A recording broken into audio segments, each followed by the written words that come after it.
Edward, you want to start the session?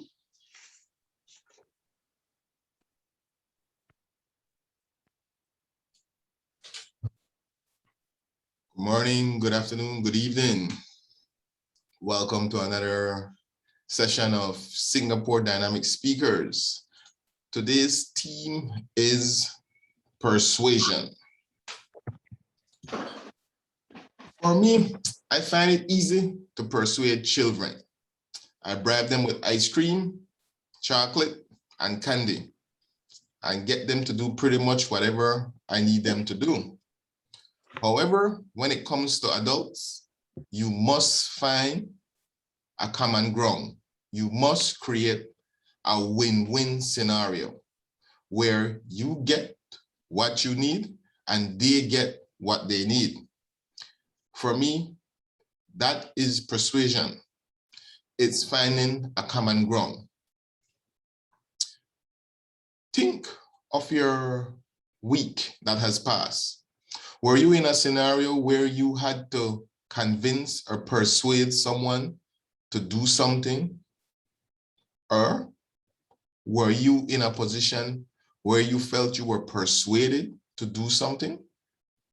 How did the person come across? Did they use sweet words? Did they bribe you? Or did they make an argument you could not refute?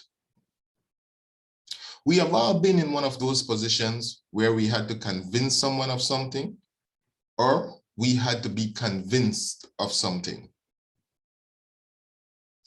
It may have been in school, it may have been at your work, or it may have been out socializing with friends. When last were you persuasive? Or when last were you persuaded? Tell us of such a moment, President Alicia. Yes, thank you, Toastmaster of the day. Well, the last time, I feel that I need to persuade people almost every day or every week, especially when I'm dealing with humans. So this is like a job hazard and a life hazard as well. So back to you, Toastmaster of the day. Thank you, President Alicia. Patricia, Tate, were you in a position this week where you had to persuade someone of something? How did you do it? Thank you for the question, Toastmaster Edward. I have to persuade my daughter to do her homework almost every day.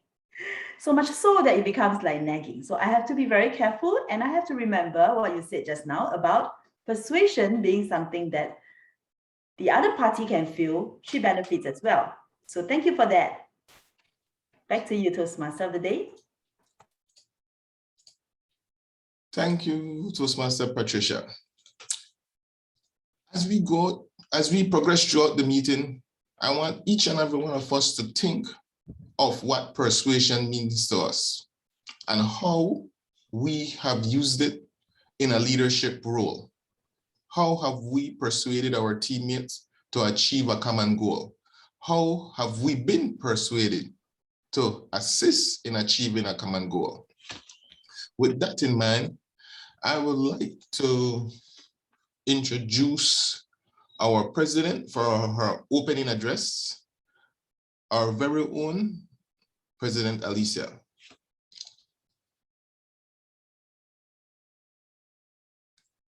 Thank you, Toastmaster of the day, Edward. Now, we spend over 60% of our life every day in oral communication, be it persuasion, explaining, influencing, motivating, counseling, or instructing. Use the right words and you can create movement, excitement, and even vision. But use the wrong words and you create devastation. Hence, to be more persuasive in your life, in your work, in your career, it's essential to focus on skillful use of language. And people are persuaded based on the words you use. And words have this inherent power because it affects our perceptions, our attitudes, our beliefs, and our emotions. So we need to use and package, or rather repackage our language. And it's important how we choose our words. So there are quite a number of ways we can choose our words. For instance, you can use the concept of double speak. That is where you replace words that repel or rather push with superior words. How about those words like contract? The contract, you replace it with agreement or paperwork. Or when it comes to signing, signing a marriage certificate, signing, you replace it with autograph or okay, the paperwork. And sometimes you pay commission to property agents. Don't use the word commission. Replace it with fee for my service. And we sometimes use the word problem. This is a very repulsive word. Replace it with challenges. Or if you face with objections, don't use the word objections. Replace with areas of concern. So those are words that repel. So you place it with superior words. Or sometimes people speak offensive words. Then you need to replace it with words that tame the sting. For instance, nowadays days with COVID, employers are firing people, right? So replace the word fire with let go. Downsizing with right sizing. Kentucky Fried Chicken. Use KFC instead. Notice the fried is gone already. So you have repackaged the word and tame it with a sting. Now, your words can also be repackaged, your numbers. How? Remember at the beginning of my speech, I said, we spend over 60% of our time in daily oral communication. You heard that? Over 60%? So I played up my numbers. The other way you can do is also play down the numbers. For instance, less than half of the audience are listening to me. So you play down the numbers. And when you use words, choose positive words. So instead of saying, if you get the report done by Friday, we'll leave early and go out to dinner. Instead say, when you get the report done by Friday, we'll leave early and go out for dinner. Can you see the difference? And also speak positively when accepting responsibility. For instance, someone will say, that's not my problem. That's very negative. You have to talk to somebody else, pushing the problem. You could say positively like, I'll have the person responsible give you a call. Doesn't that sound better? And when you use words, you want to persuade people, adopt emotionally packed words. Replace the short words with longer words. For instance, instead of saying things like kick, hit, force, stop, control, these are all short negative words. Convert it to longer words like lonely, depressed, painful. All these words have been lengthened and will evoke colors of sadness and suffering, etc. And for those who are doing marketing for your club, be careful what words you use, especially when it's a different culture. For instance, Pepsi had this advertisement, come alive, you are the Pepsi generation. When it was translated into Chinese, it meant Pepsi, bring your ancestor back from the grave. So be careful. Since we are on Zoom and interconnected with different societies, you have to be careful when you do direct translation. Now, sometimes we have said so much that words are so good, right? It could come to a situation where it's best you don't even say a word. Yeah, that's right. You heard me. No words at all. That's silence. Zip up.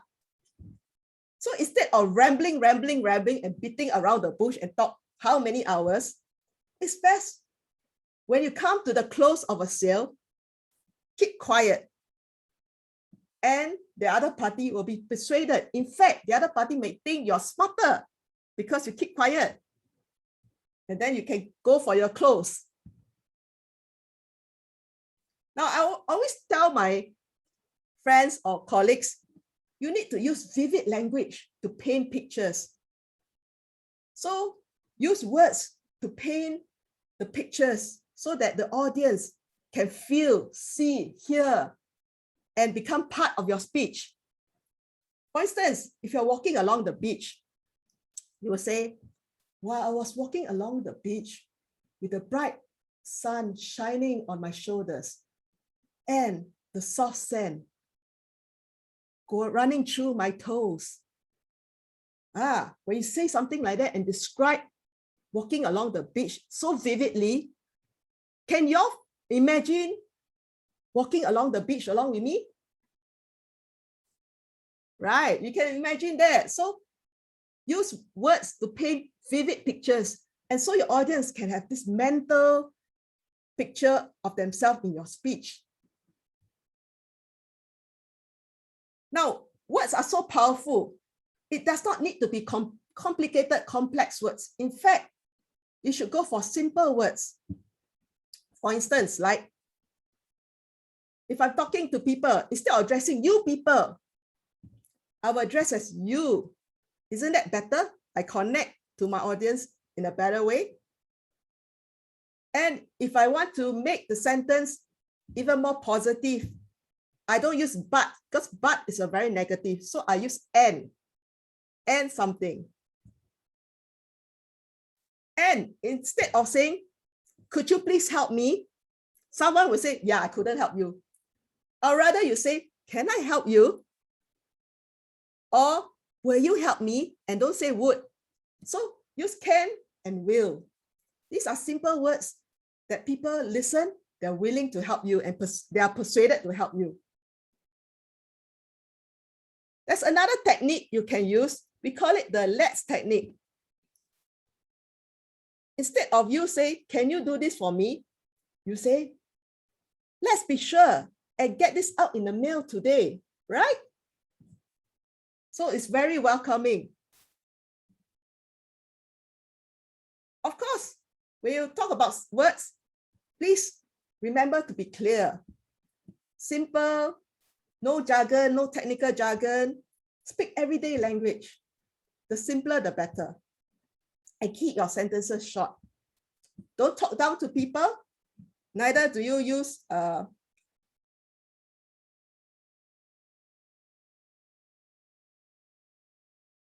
simple language will be things like, instead of utilize, you say use. Respond, instead of respond, it's a very big word, answer. Then there's some big words, disseminate. Wow, sometimes you feel, wow, so complicated. Use spread, simple words. So what I'm trying to share with everyone is that when we communicate in our everyday work or life, you will use a lot of communication, more than 60%. So think carefully, and I will appreciate everyone today to consider the words they use when they want to persuade people. Don't use harsh words and expect people to be persuaded to your cause. With that, back to you, Toastmaster of the Day. Thank you, Madam President. I learned a lot about how to persuade and influence others. That was a most informative presentation. I think I can become a politician with those tips. All right, well, moving right along. Today, we have an able team of facilitators who will be led by our guest general evaluator. Our guest general evaluator is a professional event host, or MC, With a passion for engaging and entertaining his audience, he specialized in anchoring news conference and formal events, where his proficiency in English helps portray a proper professional front for the event. He also enjoys hosting corporate annual dinners, Christmas parties, better known as dinner and dance, where he helps to break the ice, loosen the spirit of everyone, and facilitate in creating an engaging moment, creating memories that last a lifetime. Give it up for our very own special guest, General Evaluator, Jackie. Thank you very much, Toastmaster of the day, Edward, and a very wonderful evening to everyone. It's a pleasure to be here and the Singapore International Dynamic Speakers. What an impactful, powerful name, isn't it? Right, what an impression it gives to people. Not only today, I will be here as the General Evaluator. And the role of the General Evaluator in this international club, for those of us who come from Singapore, is slightly different. Right, the role here will be threefold. The first one is to lead it, is to introduce the team of evaluators, and then in the in the evaluation segment, I will be facilitating, and following that, at the end of the meeting, I will be providing some feedback on the information on the proceedings and what we can learn from each other in today's meeting. Today, we will have a group of evaluators evaluating. For the first, evaluating the first speaker, we have Jennifer Lim, Innovative Planning Level 3. Evaluating the second speaker, we have Azmina Gilani, the Dynamic Leadership Level 2, as well as the third evaluator, Stella Low. And we also have our timer for today, Peter Chung. For all our speakers, evaluators, as well as table topic speakers later, please remember to pin Peter before you begin your speech, right? Please remember to pin him. As later, we also have a very special role called the listening post, Choi Ling, which will be helmed by Choi Ling, and a person who will be listening intently and intricately to our meeting today, the R counter, who will be Muhammad Shah Woodlin. Okay, so these are our appointment holders for the second half of the meeting. And I hope that everyone today will have a fruitful and enjoyable evening. I will see you later on at the second half of the meeting. Thank you. Thank you, Jackie. Now we progress swiftly to one of my favorite sections of the meeting, the table topic session. And today that would be led by our very own Kanan Sankara. Kanan lives in the US, Baltimore, Maryland, with his wife, Jakana Kanan. He loves to travel. He has one son who is studying in Johns Hopkins. Kanan started his Toastmasters journey in 2012, and he would like to improve his speaking skills. He wants to be able to give speeches and give speeches without any preparation, and his goal is to speak without any grammatical mistakes. Give it up for our very own table topic master of the evening, Kanan Sankara. Thank you, Mr. Toastmaster, for introducing me very well. I am using my phone. I hope you all can see me very well.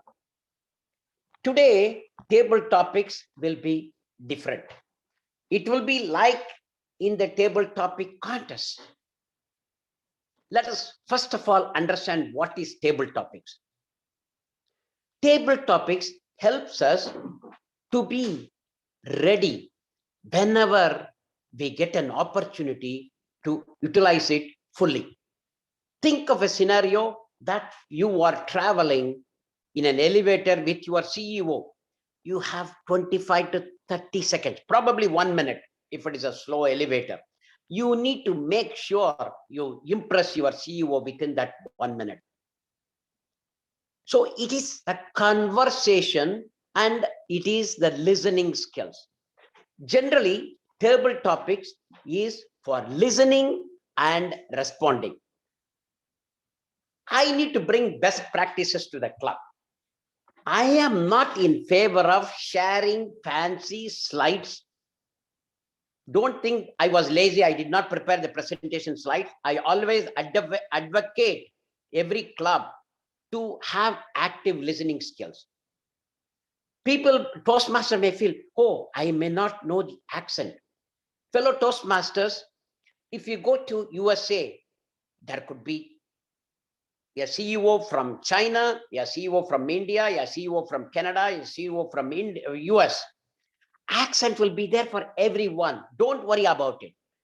Listen properly. You have 2 chances to listen. You have, am I muted? No. You have 2 chances. I'm going to repeat the question 2 times. In case you do not able to get it, don't worry. There is no right or wrong in table topics.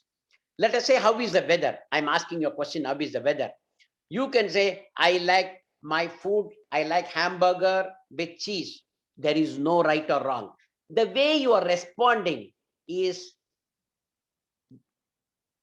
identified and is evaluated. In table topics, the time to respond is minimum 1 minute and maximum 2 minutes, 1, 1.5, and 2. I'm going to ask the timer to show the timing card for 1, 1.5, and 2. Mr. Timer? Yes, Or I'm not sure who is. Yeah. I will show screen when you reach 1 minute allotted time, and 1 minute 30 seconds on yellow, and red when you reach 2 minutes, and you are required to wrap up your speech within additional 30 seconds. Hand over to you, Kanan. Thank you, Mr. Timer. I told you there is no right or wrong, but try to build the table topics in such a way that there is a beginning, a good body, and a good conclusion. Remember, people will vote for you based on your conclusion and how you are convincing them with your ideas. Once again, there is no right or wrong.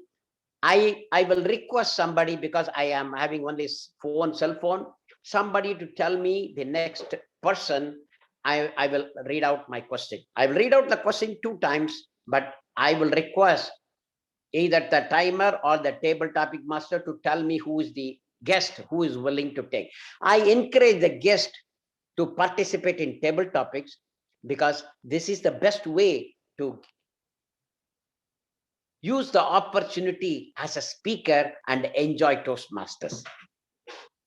Now, let me start with the question. Who is the first volunteer to take the plunge, please?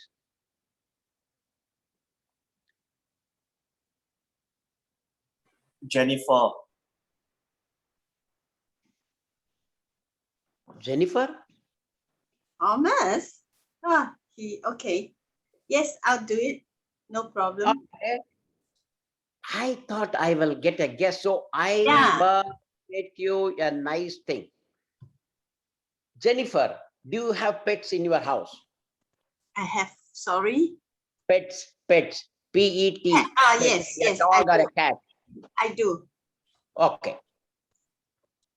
Jennifer, the question for you is, how will you persuade your pets to do some task? How will you persuade your pets to do some task? Jennifer Lem. Thank you for the interesting table topic question. Good evening, Club President, fellow Toastmasters, and guests.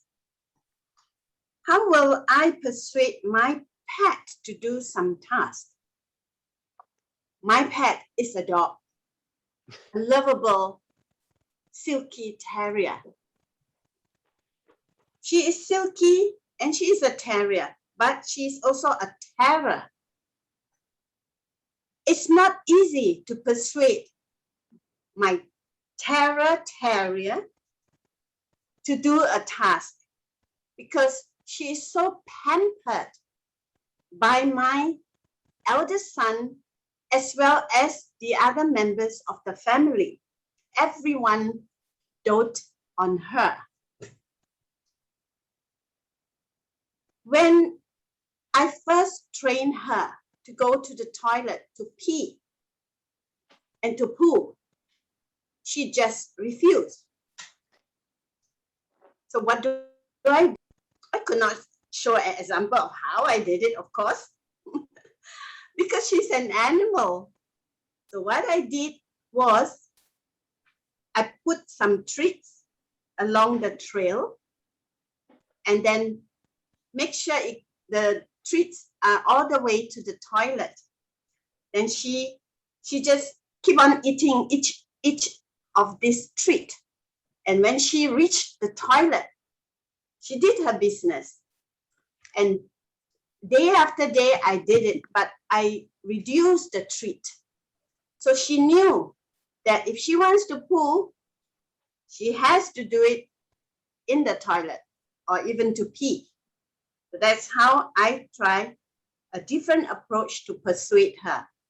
So finally, I didn't give her any more treat, but when she's urgent, she just went to do it. And when she came out, I gave her a treat. That's all I did. That's how I persuade my pet. Thanks. Back to you, Tabletop Master. Thank you, Jennifer. I think that treat sometime persuade the people to do something. You did wise, and I know that my friends are still having challenges in making their dogs to do some things. Thank you for that. Who is the next volunteer, please? Patricia spoke in the chat. So Patricia. Thomas, you are doing a very good job in Patricia, thank you. Patricia. Yes, thank you. I love your speeches, so I'm going to ask you a little bit a long question. Listen to the question carefully, okay? Yes. Tell me about your time when you have persuaded someone to do something they did not want to do. Let me repeat the question. Tell me about a time when you have persuaded someone to do something they did not want to do.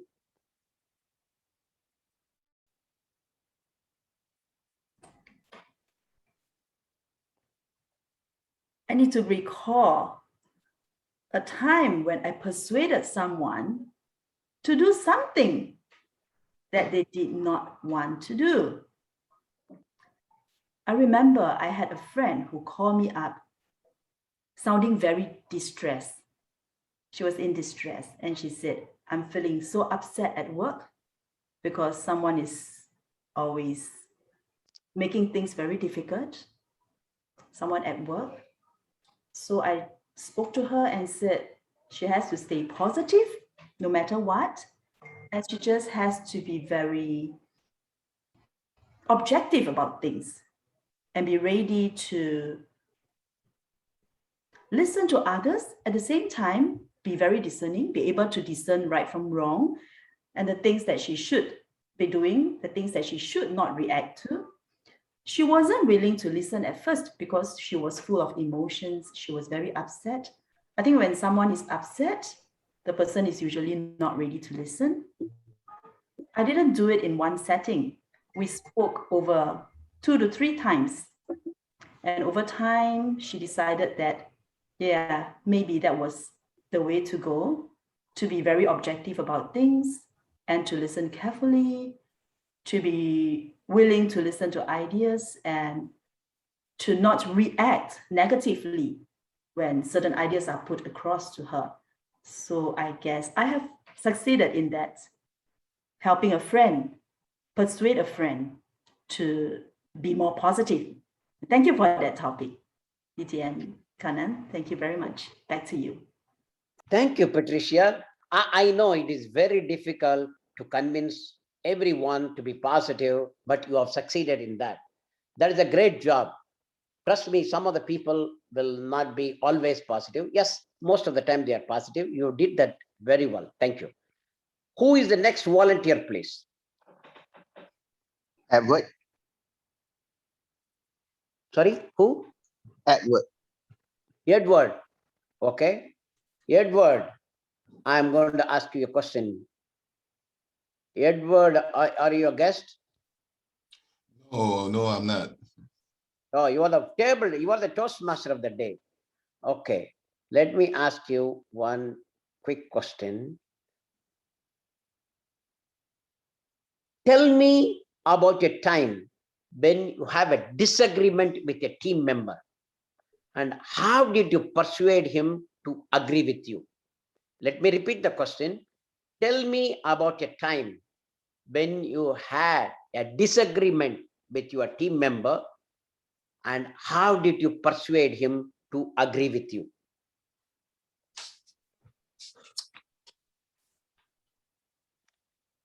Madam President, topic master of the evening, fellow Toastmasters, most welcome guests. Good afternoon, good evening, good night. I remember one of the first times I had to persuade someone to see things my way was when I was playing in a basketball tournament. We weren't expected to make it to the finals in this tournament. We were small. We didn't have any semi-pro athletes on our team. We were just a bunch of guys who loved to play basketball. But here we are in the finals. Our leading scorer played wonderfully up until this point. But the team we were playing had 3 semi-pro players on their squad. And these guys isolated him and made it difficult for him to score. But he is the star on our team. He feels he needs to have the ball in his hands at all time. But the only way we are going to win is if we use him as a decoy. They all expect him to have the ball. They all expect him to take the shots. I had to convince him, no, we would need to run pick and rolls. We would need to run switches to get the ball out of his hand and get someone else in a position to score. This is the only way we can win this game. To do this, I point out to him that in the stand are a lot of beautiful girls, and they're all looking at us. We cannot go out as losers. We cannot lose this game. And the only way for us to win, because they already expect him to be taking all the shots, is for him to switch with the pick and rolls and to pass it off to someone who is open. Seeing all the girls in the stand, he was convinced that, yes, he wanted to be a hero today. So we ran some pick and rolls and we ultimately won the game. We found a common ground. He saw things my way and we left as champs. Find a common ground with whomever you're in discussion with and you will come out as champs. Topic master. Thank you, Toastmaster Edwards. Sharing your personal story is always a winning thing. I could really picture how you are talking to a friend, how you are asking them to score. Fantastic job. Well done. Thank you. Our next candidate will be Sora. Sora. Sora is a guest. Yes. Saurabh or Sora? Sarah Gavani. Sarah Gavani. Saurabh. Okay. Saurabh, the question for you, simple question for you. You are a guest. You are coming for the first time. Who persuaded you to join or to visit Toastmasters?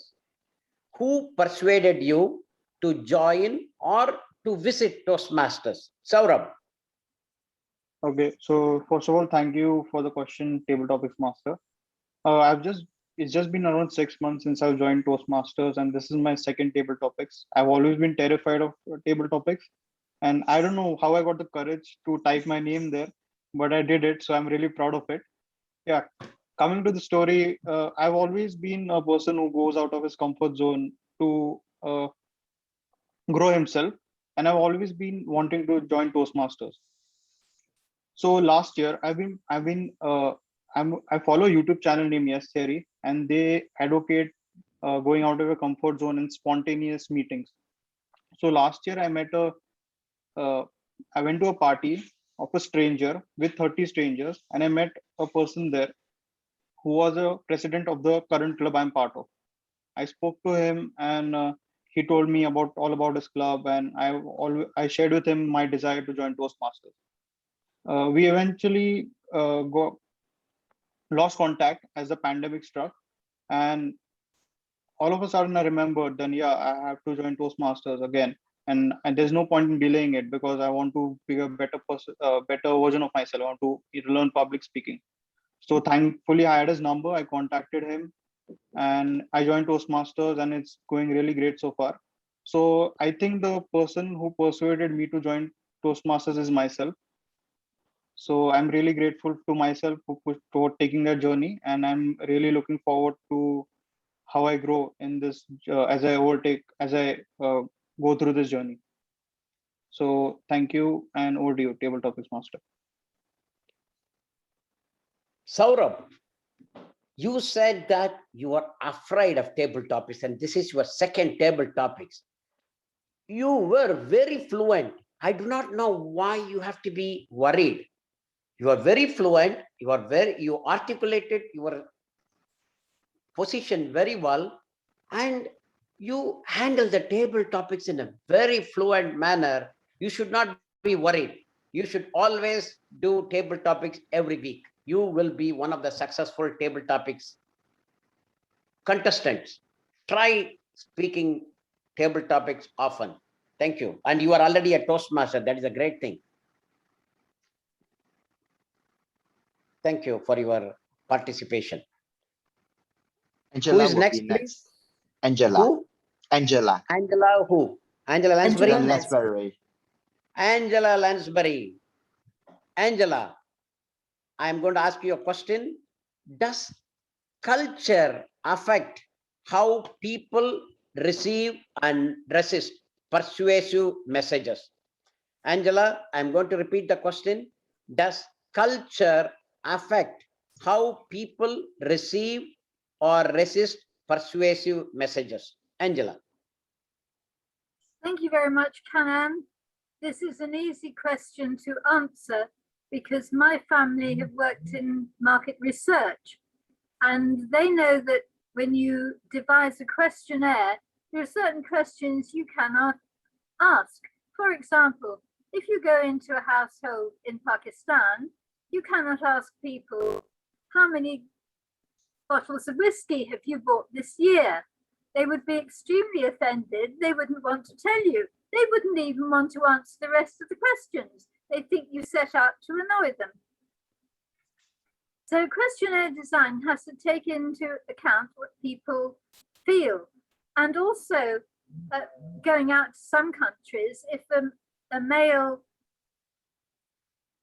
carrying a questionnaire arrives at the door and knocks and a female answers the door, the female is not going to answer but go and call for someone else. Another thing which happens is that if you send your questionnaire holder out to a supermarket, you will find that early in the morning on a Monday, certain types of people are visiting the supermarket. And you may find in some areas that little old ladies who've got nothing better to do are delighted to answer questions. They will tell you their life story and they will agree with anything you suggest. Do you think that everybody should wash their clothes 4 times a week? Oh, yes, I agree with that. Because their culture says that you must agree with everybody. Now, there are other types of people, like bolshy young men, who may be anarchists. And if you stop them and ask them questions, they might say to you, why should I answer this?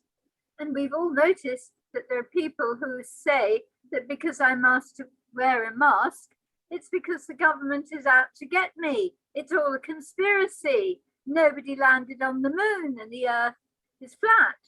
And all sorts of things, because their culture probably their parents have taught them this from an early age, and the people they mix with think like that, and it spreads and it spreads and it affects them. Now, they may change their mind when they go to another culture, or they may respect their tradition, but certainly your culture, even though you don't realize it, affects the way you see other people, even in such a simple thing as answering a questionnaire. Back to you, Kenna. Thank you, Angela. Yes, you are right. I have also experienced that coming from a different background will definitely affect how you receive your persuasive messages. In my life, I have been asked always to respect elders. Whatever they say, you have to respect.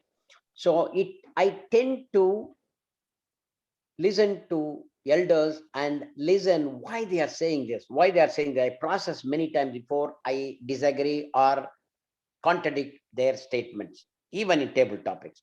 You nailed it out very well and you answered very well. Thank you for that. Appreciate that.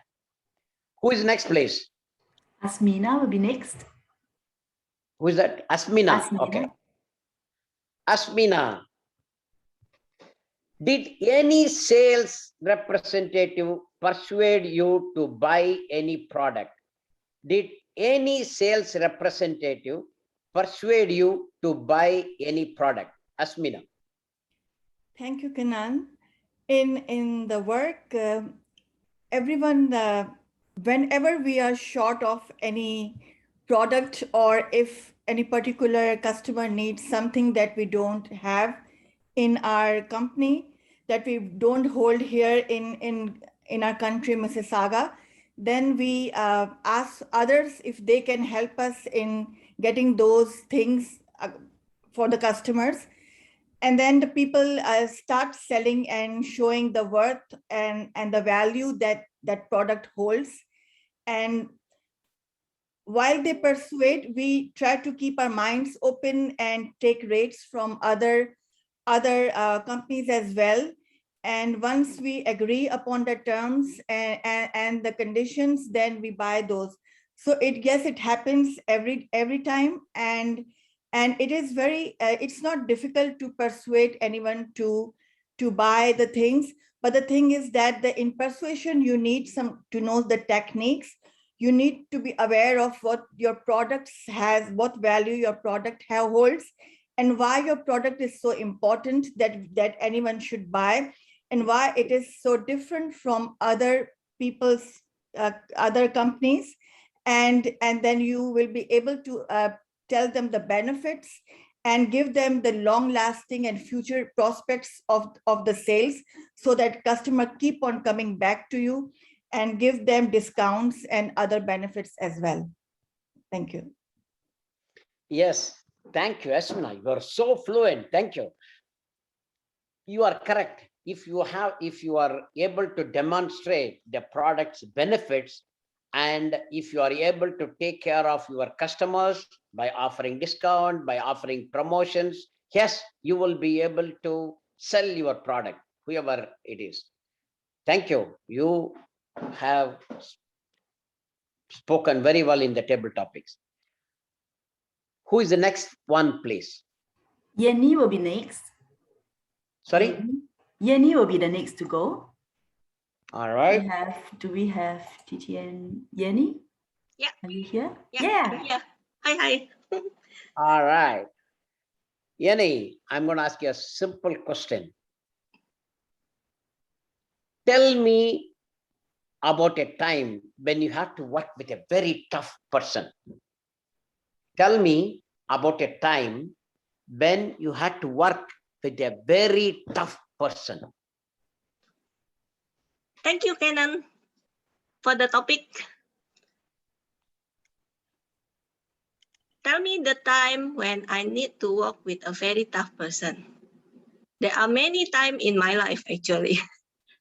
And honestly speaking, although the pain, the tears, and all the hard working is not easy, sleepless night, but I thanks the person with all the experience that I have.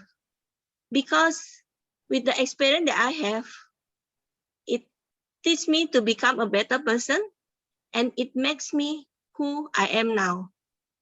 For example, I take the experience when I work with someone. In the beginning, when I work with the person, it's not easy. I grumble a lot. I complain a lot. And at that point of time, even I almost throw my towel. I mean, not throw towel like throw towel to you, I mean like resign. But at the part, when I heard the story of that person, when I know what is the person going through in her life, it's really not easy.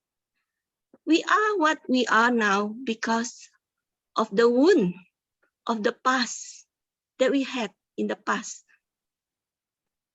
It's not like we are asking for that kind of past. And we as a human, we do have our emotion. And it's really not easy.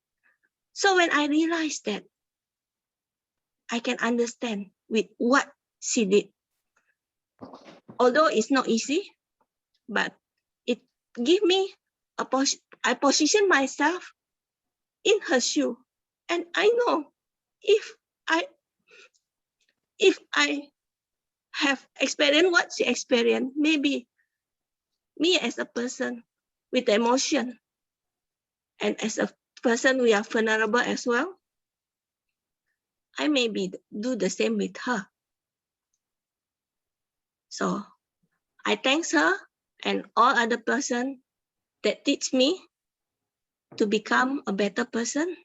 And it teach me also to not to do to other people that you don't want other people to do to you. I mean, just very simple. And of course, I need to persuade myself to give the positive thinking to understand the positive, how to overcome it. And I thanks God for that, for everything. Back to you, Canon. Thank you, Yenny. You have told many good points. If you want to be respected, respect others. That is another thing. Treat others like how they want you to be treated. Another fantastic thing. Another thing is you have to respect other people's emotion. Wow. Thank you for that. I think I may need to watch the recording of your speech again because I really enjoyed your speech. Thank you, Yenny. This table topics is really getting interesting. Who is the next speaker, please? Next will be June. Is June here? Hi, Hello, June. Hi, June. How are you? I'm good, thank you. June, when do you think persuasion can be used effectively? When do you think persuasion could be used effectively? June. Good evening, everyone. Persuasiveness is part skill and part relationship. You can't have just the one.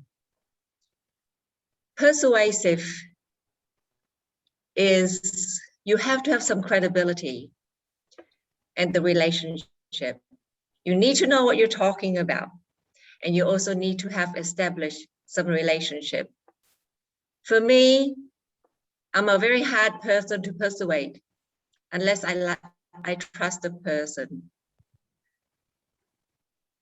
I'm not very good at persuading people because I am quite a direct person. But it has also given me the advantage because when I'm direct, then people know that I'm honest and I'm trustworthy.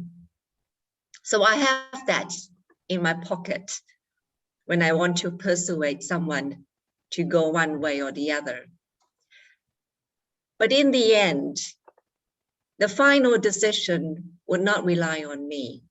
I would simply give out all the options and my honesty and the best advices that I can give. I laid it out on the table and it's for the person to make the decision Do I put some weight on some of the options? Yes, I do. I would say, I'm saying this, and the picture that I have in my head is my daughter. You can't tell her what to do anymore. You need persuasive, and I have to have that trust and relationship. But in the end, it's going to have to be her decision. So ladies and gentlemen, to be able to persuade someone, you need to have the skills and also the relationship. Back to you, table topic master. Thank you, June. To persuade, you feel that you need to have the skill as well as you need to explain them what are the advantages if you do a particular task. Great thing. I want to share one thing. It is very difficult to persuade your kids to do what you want to do. It is difficult, trust me. It is going to be a challenge, but you have to educate them. You have to tell them, if you do this, you will get that. If you don't do this, you may have this problem. You have to tell them the pros and cons, but still 50% of the time only you will be successful. So you don't feel, you don't think that you are the alone there. Everybody is on the same boat. It is very difficult to persuade your kids. All right. Mr. Toastmaster, do I have time to ask some more questions? Yeah, Khalid is you the have. last. Khalid will be the last table topic. Okay. All right. Who's that? Kerry? Khalid. Okay. Kerry, what is the difference between motivation and persuasion? What is the difference? Do you think? What is the difference between motivation and persuasion? Good.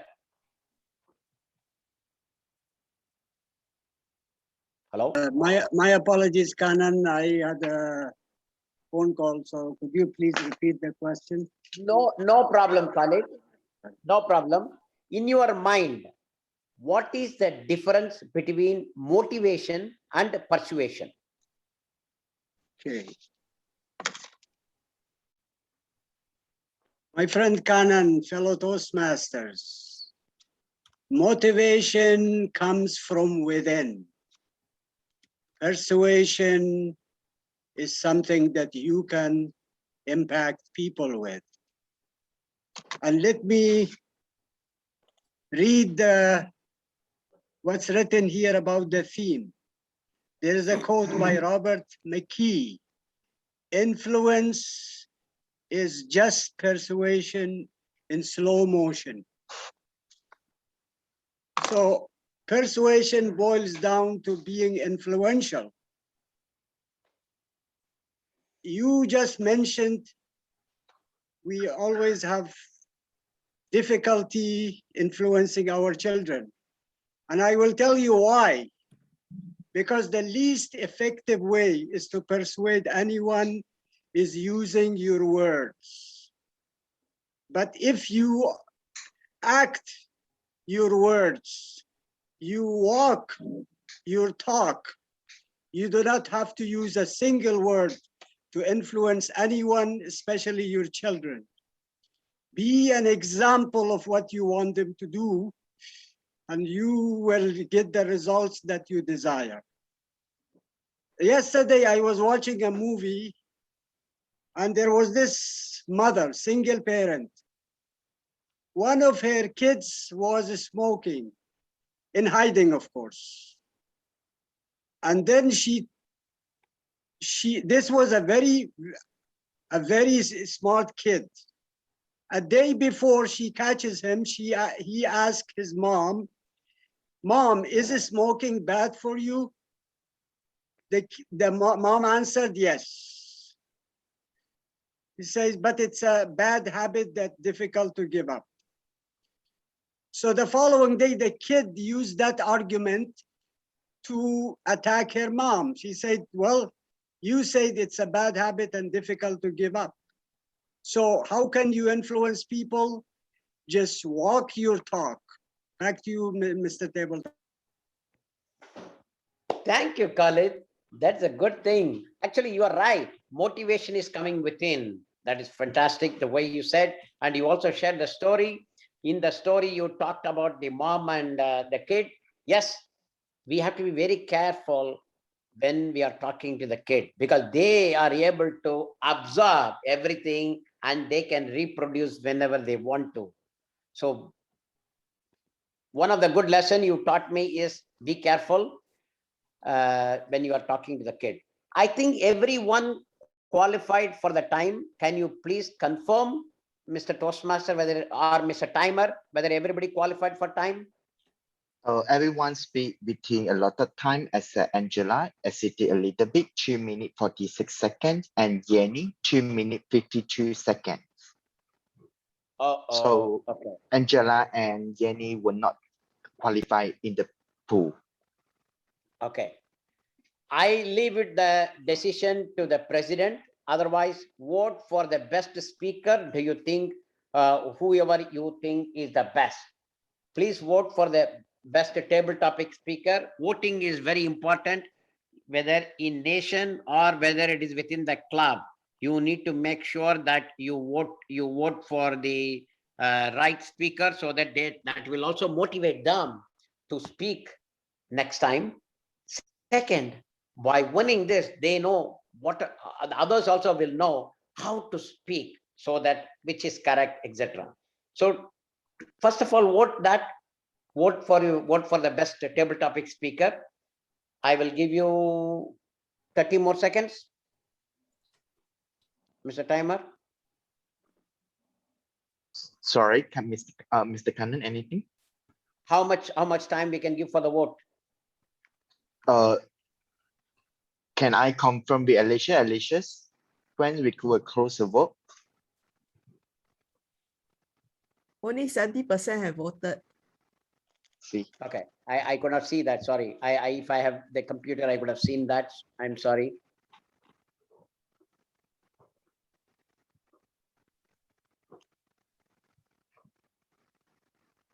Give another minute or so.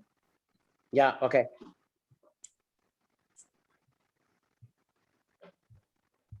Yes, Canon, those were very thought-provoking table topic questions. Oh, tough? I thought very simple. No, is it tough? No, they were thought-provoking. They weren't tough. Thought-provoking. Oh, okay. Thought-provoking. Yeah. Okay, good. Had Good. me remembering when I was playing basketball. Yeah, that's good. You shared the story. See, in table topics, my mentor told me, if you want to be successful, best thing is recollect what you want to speak, share a story as a body, and then give some things to conclude that.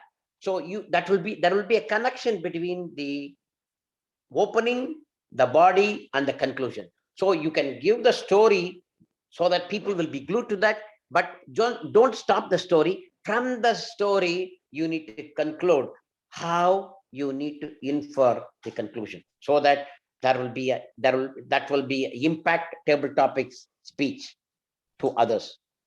I will remember your speech, even after 2 months. Oh, on the day Edward talked about the basketball, how he was playing, that story always kicks in your mind immediately. And then the moral.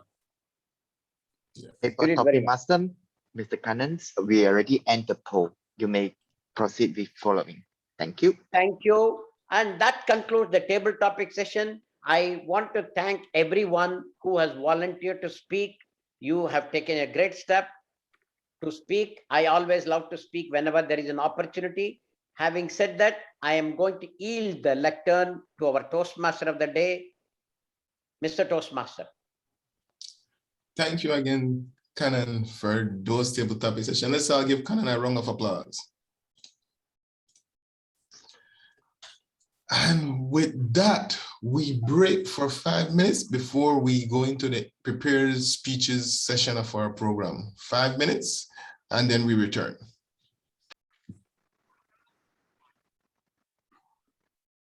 Welcome back. We are now entering the prepared speeches section of our program this evening. We have 3 speakers, the first of which is Corey Melani. She's a passionate product designer. She loves design useful and delightful product, be it apps or website that helps people in their daily lives. In her free time, she loves to find the best coffee in town and be back traveling, exploring new places, food, and taking photographs. Her favorite quote is, "Never stop learning because life never stops teaching." Her presentation today, her speech today will be how to build healthy relationship by acknowledging your own feelings and understanding your communication style. How to build healthy relationship by acknowledging your own feelings and understanding your communication style, Corey Milani.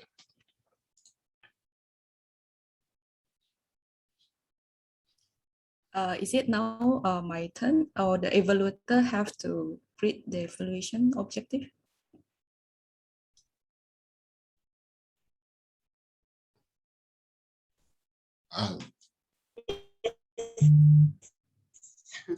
I believe I am the evaluator.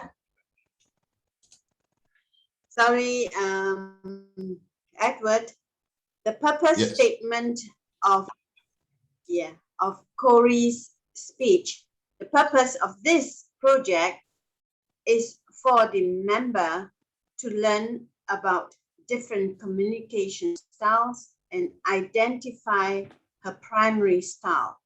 The purpose of this speech is for the member to share the impact of her style on others. All the best, Corey. I look forward to listen to your speech. Thank you. Good day, fellow Toastmasters and dear guests.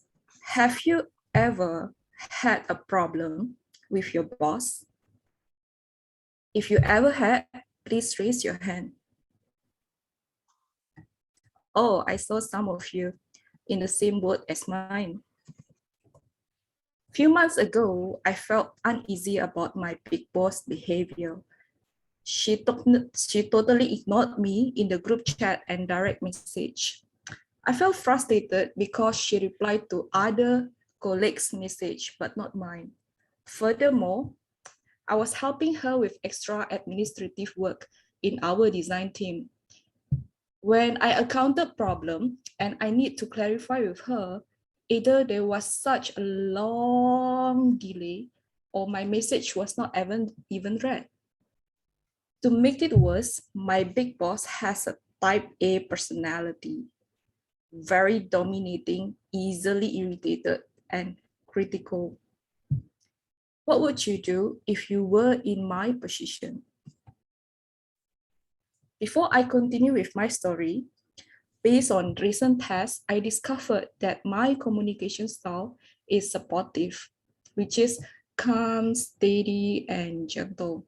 I don't like conflicts, most often perceived as careful. Now, back to the story. I have two choices. First, my natural response would be to avoid conflict with my boss. Let her be as she is. But it tortured me by always being ignored. Second, alternatively, I find a way to communicate how I feel when my message is always being ignored by her. In this way, I have a chance to solve the problem. Guess what? I bear with the situation patiently and wait till the right moment. I found a chance to talk to her alone at our quarterly meeting. After we talked about other things, I spoke to her politely. I said, I'd like to share with you something that has been bothering me. I have tried to reach you frequently by direct message or group chat, and I get very low response from you. It made me feel my message were not worth your time to read. Do you know what her response was? She responded positively. She said, okay, I have not your feedback. And since then, my relationship with her has improved tremendously. Now, she responds fast to my message and appreciates me more than ever. Another story is just 2 weeks ago, I had an uneasy feeling with my manager. He is a very logical person and very focused on problem solving. He said to me, I know it's not 100% your fault. The context was, I was going through a thorough quality assurance for mobile apps with developers. While it's still in the development pre-launch phase, he suggested that I should pick only important remarks or changes and communicate it in a simple way to the developer. I explained to him, this developer was not following my specification, which I have already prepared for him to build. And during the QC, he always missed my remarks. So it's a very frustrating process of QC back and forth when the developer does not build it right. My manager very adamant that I should change how I communicate with this developer. At a point of time, I feel sad that my hard work of doing a strict QC was not being appreciated. Again, I have two choices. First, arguing with my manager further that the root cause that made this QC process long was the careless developer who did not follow my specification. Second option, I can take my manager feedback and change the way I do QC according to his suggestion. Guess what? I choose the second option. I said, okay, not your feedback, I said heavily. I control my emotion and respect him as my manager. Just last week, during my one-on-one with him, after we talked about other things, I brought up the topic regarding the QC. I said slowly, I have an input. Perhaps next time, if you have a better suggestion, it's not necessary to say it's not 100% your fault. It disturbed me quite a fair bit because since I have already a hard time dealing with developer, you can just say, Corey, here are better ways to improve the situation next time. I said to him, instead of just focusing what's going wrong, perhaps you can have a little bit balance and acknowledge what's going right. I said, do you know what his response was? He tried to solve the problem, to see what he can do in the future to avoid my situation happen again. And he did apologize to me. What can we learn here? Good relationships are built by knowing how to manage your emotions and communicating your feeling effectively. When you do not express your feeling clearly, it leads to many unresolved conflicts in your relationship. When your feelings are clear, people understand you better and can give you what you need. Remember, being respectful is the key to a healthy working relationship. Back to you, Toastmaster of the Day. Thank you, Corey. Let's give Corey a round of applause.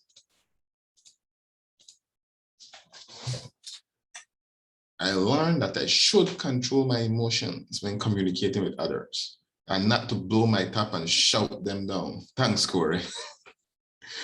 Our second, before I introduce the second presenter, let me introduce the evaluator to tell us the objective of the second speaker's presentation. Our second evaluator is none other than Azmina. Azmina, can you tell us the objective of the second Yes. speech? So about the Angela Langsbury teaches English and Business English online and gives workshops. Her books include Wedding Speeches and Toast and Who Said What, When, forthcoming an ebook, Improve Your English, and you can see her books and blogs online as well. Today, her speech topic is What I Like About Singapore and Celebrating National Day, Innovative Planning Level 1, Mastering Fundamentals, Evaluation and Feedback, first speech. Back to you. Thank you, Azmina. Thank you, Azmina. Our second speech, Angela, please take it away. Angela, you're mute. Thank you. I am British, or at least I started out British, but I'm also a Singapore permanent resident.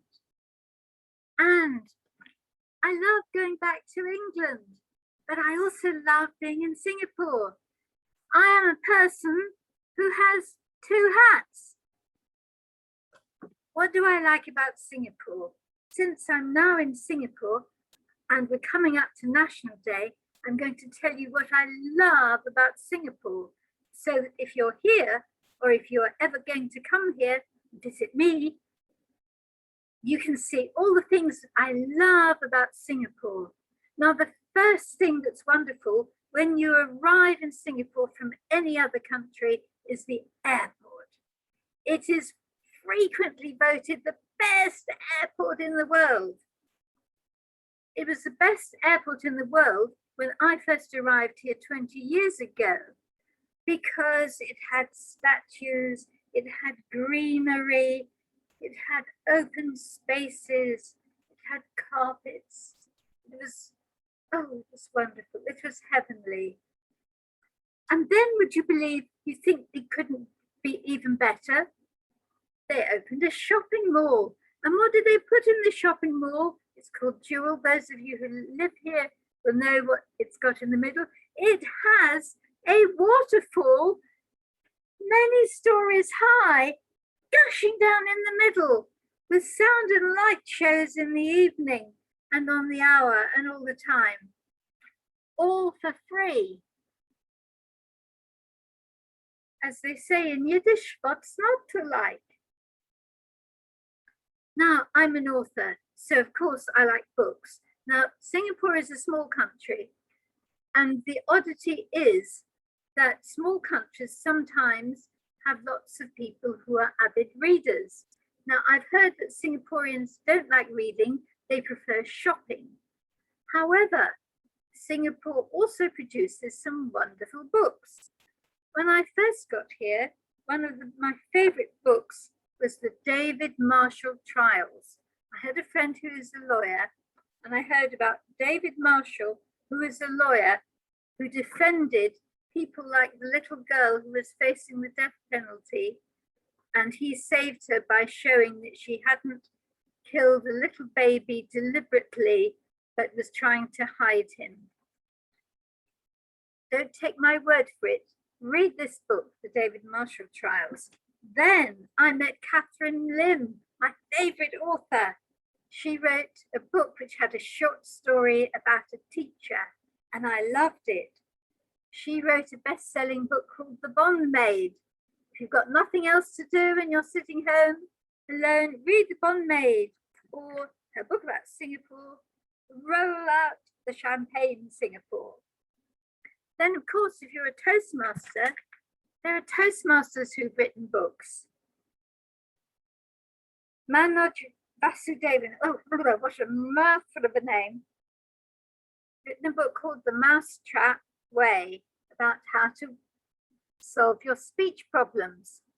Must read that. And of course, you know an author, that's me. I've written quick quotations for successful speeches. I sold it to the head of Bradwell Heights too, not to be confused with the club I belonged to then, Bradwell Heights Advanced. And he, whenever I went to his meeting, said what a wonderful book it was. I was so thrilled. As they say in Yiddish in New York, what's not to like? Now, National Day is coming up. What do I like about National Day? I like the flag. The flag is red and white, and you can see my favorite colors are red offset by white. On any national day in any country, you see the people going past on the tanks and the fire engines and all the hoo-ha, and you end up with fireworks. As they say in New York, in Yiddish, what's not to like? I like Singapore. Of course, when I go back to England, I love England. And in Singapore, They speak English and Singlish. What's not to like? Back to you, Toastmaster of the Day. Thank you, Angela. Let's give Angela a round of applause for her presentation. And now our third speaker today is none other than Patricia Tate, and to tell us the objective of Patricia's speech, we have the evaluator, Stella Lowe. Stella, can you tell us the objective of the... Yes. The purpose of this project is for the member to learn about different types of negotiation and the strategies that can be used when negotiating. The purpose of this speech is for the member to share some aspect of a past or future negotiation in his or her life. Back to you, Edward. Thank you, Stella. And now with her presentation, Patricia Tate. Thank you, Toastmaster of the Day. Good day, fellow Toastmasters and guests. Merry Christmas. Yes, I know. Christmas is still 5 months away, and we are still in the month of July. But you see, I work in the early childhood setting, and when we work with children, we really have to plan programs way ahead. Planning early will mean we have time to plan for the best program, and we have time for the team to negotiate for the best outcome. Our organizing committee comprises of 4 individuals. This time, we are so excited because we are planning for a Christmas virtual program, which will last for 1 whole week, and it will be for 13 preschools. Isn't that amazing? Everything went well and good until we couldn't agree on the dates. Because you see, our teachers take turns to go on leave in the first 2 weeks of December. And for the second 2 weeks of the December, they will need to prepare their classrooms in time for the following year. Our team tried so hard. Trust me, we brainstormed for ideas. Someone suggested, hey, I have an idea. How about we just freeze the teachers' leave? We shall not allow anyone to go on leave, so all the teachers will stay in school to give the support and necessary facilitation to the children. What? Are you kidding? We cannot do that. We love our teachers and they need their break. How about shortening the time for classroom preparation? We can do classroom preparation the week after the Christmas program. There was a few seconds of silence. Then the objections came, fast and furious. No, no, no, no, no, no, no, no, no. We cannot rush things like that. Another voice. How about just canceling the event? Look, we cannot carry this out. There are too many challenges. We really would like to have this happen, right? Can you imagine the smiles on the children's faces? Besides, it would be a lovely way to end the year. How about this? We'll have the virtual program in November. Wait, what? When is Christmas again? When is Christmas? That's right, Christmas is in December. How can we have the virtual program in November? This is such an absurd idea. Hang on, listen to me. Look, having the Christmas virtual program in November will mean that the teachers can take turns to go on leave and they still have time to prepare their classrooms for the coming year. A few seconds of silence again. Then a hand shot up. I agree. Another hand. Agree too.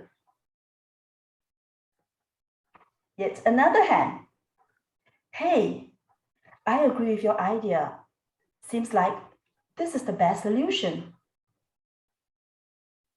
Hooray! We are going to have our Christmas party, a Christmas virtual program in November. But friends, Merry Christmas! Do you know what? Coming together to plan like this, negotiate on the best outcome is really a very meaningful process for the team. Everyone learned to respect one another and we listened to others' perspectives. We began to see things more clearly and work towards the same goal. There are many challenges ahead of us. As long as we plan things early and we are willing to listen to others, we are willing to put through our ideas and persuade people, then things will be good. Ladies and gentlemen, I urge you to do that along with me, to negotiate for the best outcome always. I wish you Merry Christmas and I wish you all the best in your future negotiations. Thank you, and back to you, Toastmaster of the evening. Thank you, Patricia. Excellent presentation. Let's now give Patricia a round of applause.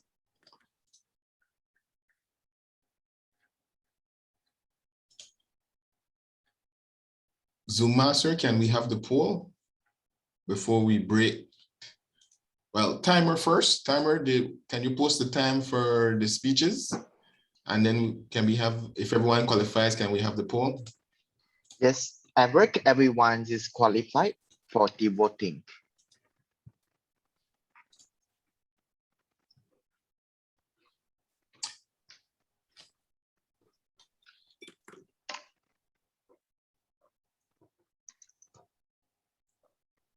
Please cast your vote for the best speaker this evening. I know they made it very difficult for us to pick a favorite presentation, but we must.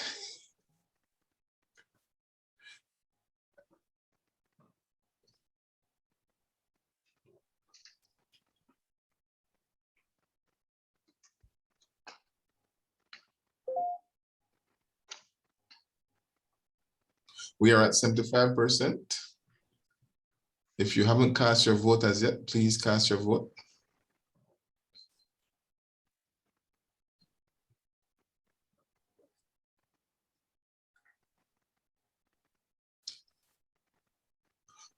We'll give it 30 more seconds before we close the poll. Yes, those were pretty well-prepared speeches. I enjoyed them thoroughly, and I learned from each and every one of them. You guys did an amazing job this evening. You are not making it easy on the voters to pick a favorite presentation. Excellent job.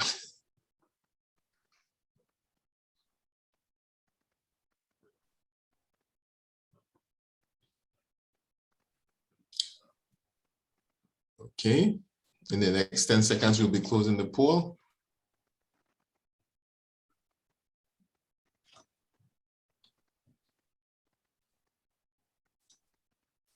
The poll has ended. Guys, we will be breaking for 5 minutes while the evaluators prepare their evaluation. See you in 5. Welcome back, dynamic speakers. And now for the speeches evaluation. Let's start with the first evaluator. Our first evaluator is none other than Jennifer and Jenny. Can you give us the evaluation? Jennifer, are you there? Thank you. Yes, yes. Can you not hear me? We're hearing you now. Ah, okay, sorry. Thank you, Toastmaster of the evening. Good evening again to Club President, fellow Toastmasters and guests, and to you especially, Corey. thank you for a well-structured speech with good opening content and a message. I will evaluate you based on what you excel and the areas to challenge yourself to bring your speech to the next level.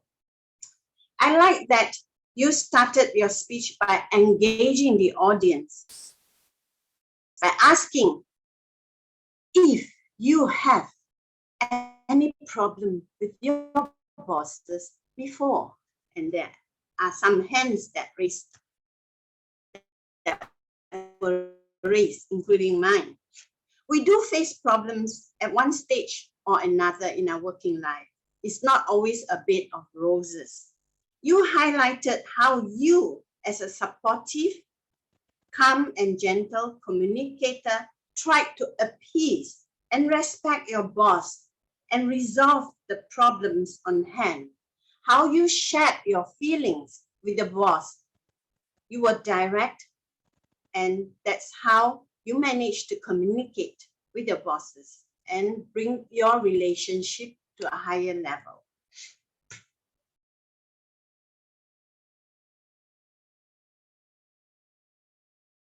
I would like to challenge you on eye contact with your audience. I noticed that you don't most of the time look in the camera, but rather sideways. I believe you were reading your script. That's why. Do engage your audience by looking into the camera, and that's how I realized that you can actually communicate with me, your evaluator, and the rest. Your body gesture, you use 1, 2, that's a good signal, but it would be nice if you could stand up and speak and then talk about the dialogue between your bosses and you, and also vocal variety. When you are speaking to your boss, try to adjust your tone of speech so that we can tell that it is from you to your boss and vice versa. I applaud you for bringing the message that if you want to build a healthy relationship, you need to acknowledge your own feeling. And I must say that if you look into the points that I told you, the body language, the eye contact, you will be able to bring your speech to the next level. Thank you very much. Back to you. Thank you, Jennifer. And now our second evaluator is none sorry other. to cut you in, right, Edward. I believe this for this international meetings about the evaluation segments will be held by the general evaluator. Is that correct? Yeah. Oh, I am taking your role. My apologize, Jackie. I apologize. Right, no problem. No problem. Go right ahead. Go right ahead, Jackie. Yeah, if I am being paid for this, I would happily let you take over. Right, not to worry. Thank you very much, Edward. Okay. Oh, why not you begin by introducing me for the evaluation segment?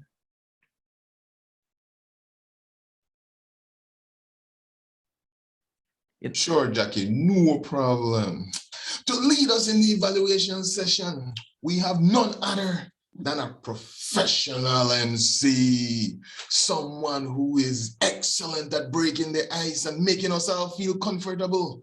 Therefore, this evaluation session will be nothing more, if not enlightening and entertaining. Give it up for our own special evaluator, Jackie.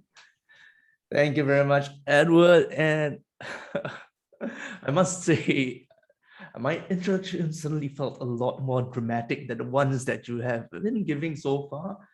Do you have a special liking to me? Yes, I have to make it up to you. I was taking your role. Oh, goodness. But thank you very much, Edward, for the lovely, lovely introduction. And to lead everyone here in the evaluation segment, I like to say that the evaluations is like a mirror for our speakers, a way for the speakers to reflect and review what they have done. Of course, in this case, the mirror has a bit of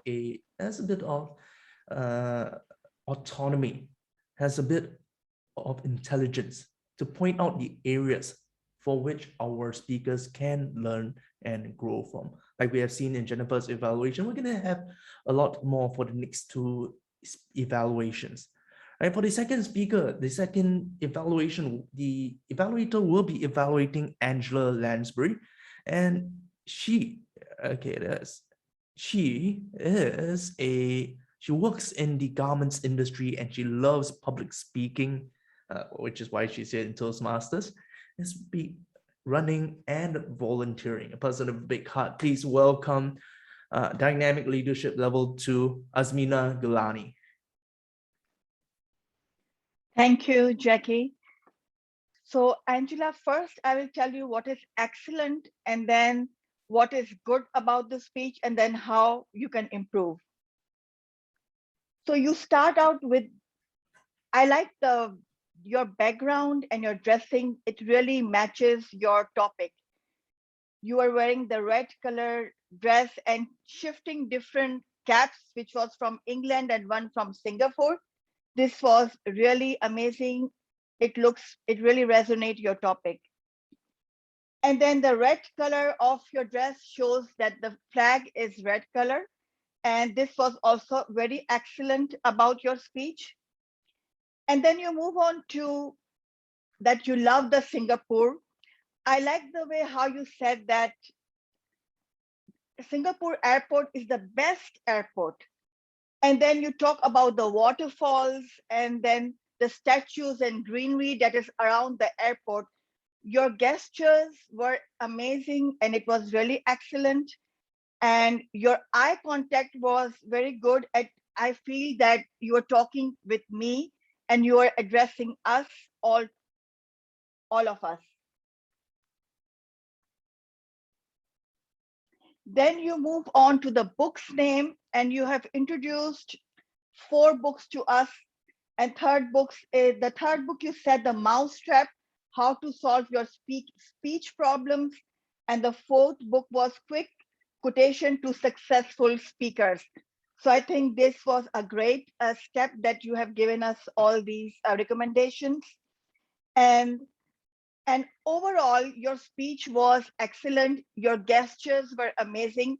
Your tone of voice while you're showing the love for airport and the waterfalls, your gestures were, your tone was excellent in there. Keep it up.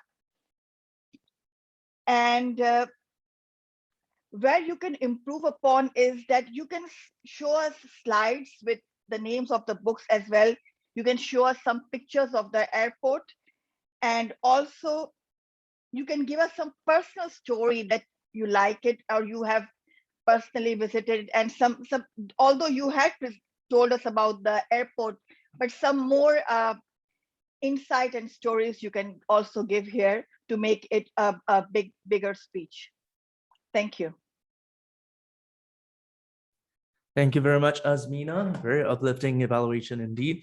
And finally, to evaluate our third speaker, Patricia, we have another guest evaluator, Stella. Okay, Stella is a very experienced Toastmasters. In fact, she has been taking on many important roles in her clubs. She is a member of the Tampines West Toastmasters Club and Kampong Ubi Toastmasters Club, and she believes that every Toastmasters meeting is a learning opportunity.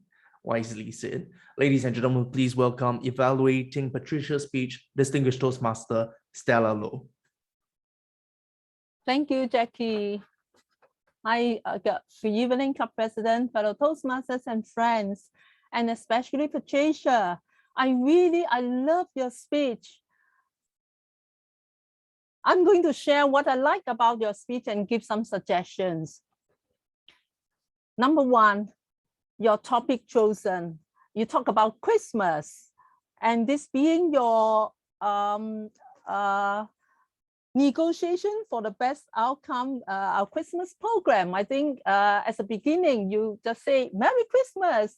So I thought that was good to warm up the audience and set the scene of your speech so we know what are we going to expect from your topic. Number two, you have a great organization of the speech. The speech was very smooth and easy to follow. Besides the opening, you engage the audience and then you move to the body part. We all can follow you very easily as you say, okay, the date is a problem for the Christmas party and you're going to hold it in the virtual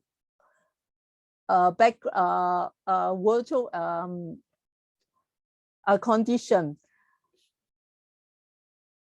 I especially loved about the conclusion when you end your speech, when how you come to the win-win situation for everyone, for the teacher, and eventually you have the date set.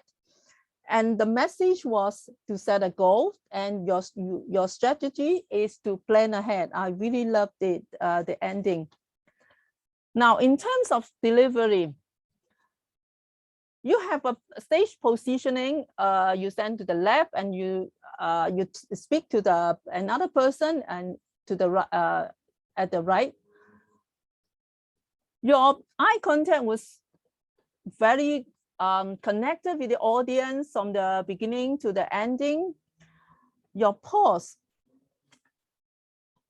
At some point, I thought for me, the pause was good. However, it could be improved at some point. For example, when you say a few seconds of silence, again, that could pause a little longer for us to either follow what is next. We want to stop and think. You use a lot of dialogue when you have a different voice, when you speak from A to B. I would suggest you to use a different voice if you can.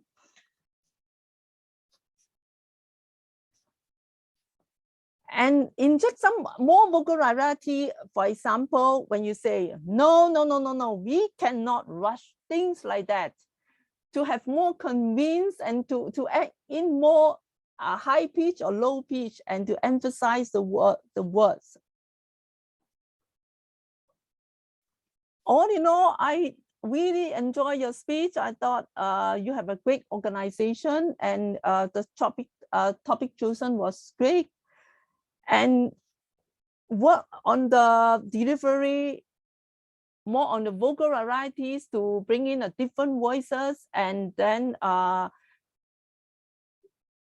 strengthen the pauses, inject more pauses in between, and the speech will become better the next time. And again, I like the message, I like your speech. Negotiation is a power, and I hope to listen to your speech again. Back to you, Toastmaster of the Day, Edward. Right. Yeah. Sorry, Stella. It's Sorry. me. Ha. Yes, it's Jackie. Oh, It's Jackie. No worries. sorry. I believe we you know, coming from Singapore with a different program format, I think is something that we need to get used to. But thank you very much, Stella, for that lovely evaluation. For Patricia, hope that all our speakers have had some great takeaways. So before we move on to the next segment, can I first of all call for some appreciation for our evaluators, our free evaluators. Thank you very much for your efforts and pointers today. Let's have the timers report. Peter, please. Thank you, Jackie. Jennifer, 3 minutes, 23 seconds. Asmina, 3 minutes, 36 seconds. And Stella, a little bit exceeds timing, is 4 minutes, 9 seconds. Hand over to you, Jackie. Okay. Now, thank you very much, Peter. Now we will have the poll. I believe Stella has exceeded time allotted, right? So do we have a poll for 2 people? There won't be voting. All right, thank you very much for that signal, Alicia. And we'll move on to the next segment.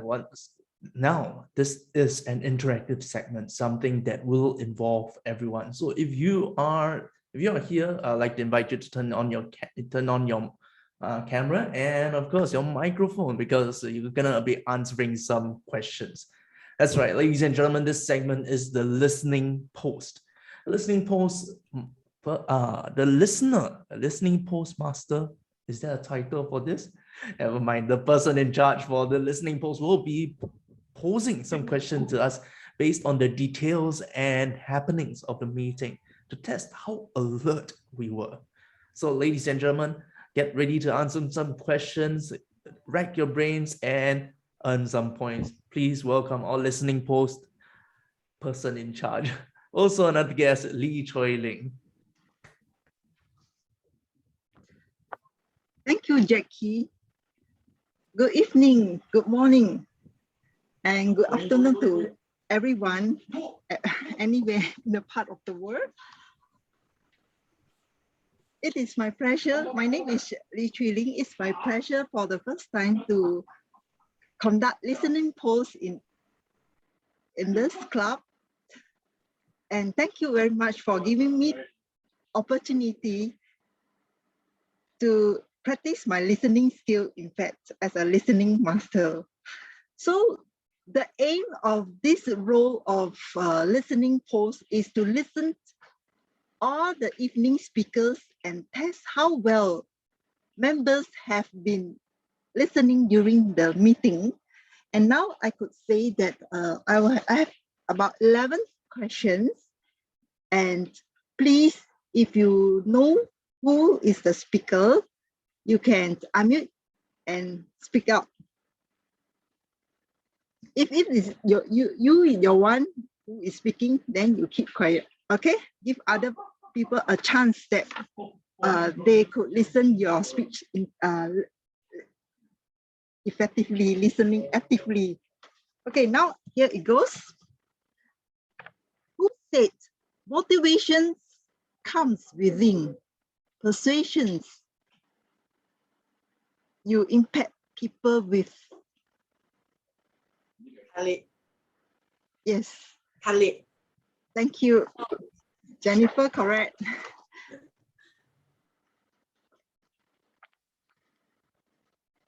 Who said we spend 60% of time in our daily oral conversation?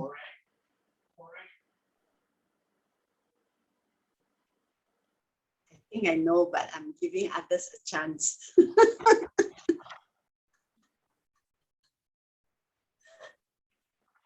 I repeat, who say we spend 60% of time in our oral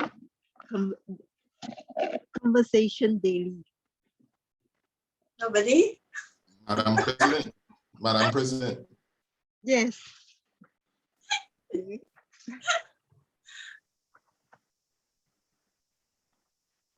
Next. Who say to able persuade, we need a skill and relationship? Corey. June. No, wrong. June. Right? June. Yes, June.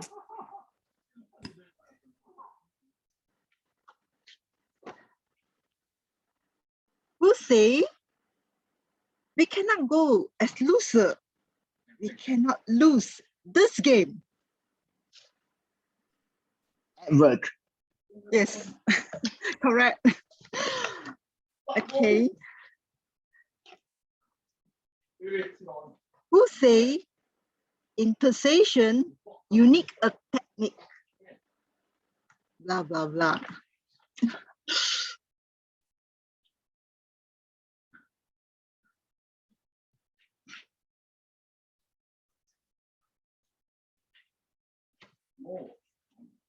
Anyone?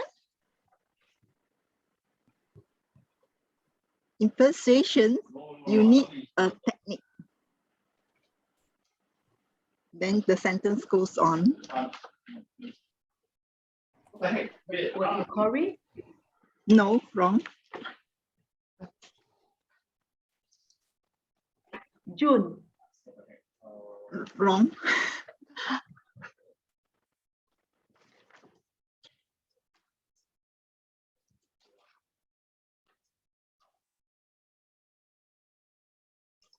Is this Yenny? Wrong.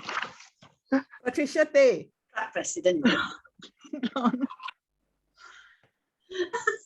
Correct. Come on. Khalid. Wrong. Good try, good try. Come on.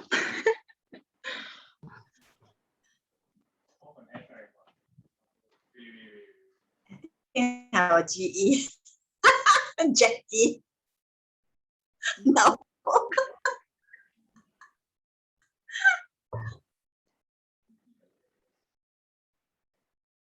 Give up. Okay. Oh, last try. Athena. Yes, you got it. Yeah, Patricia has a point.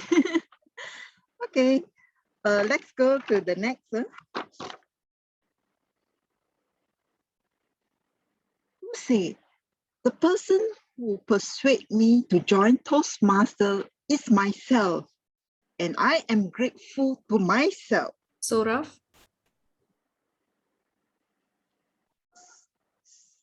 Surab, correct. Yes. Yes. Surab. Yes, correct. Good. Who say we as human do have emotion? Oh shit! Oh shit! Stop, bro!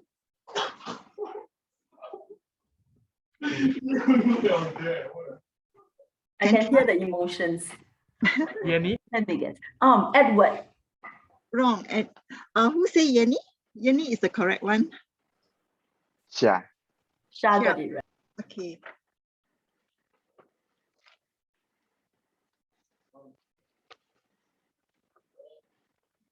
Who say to be very objective?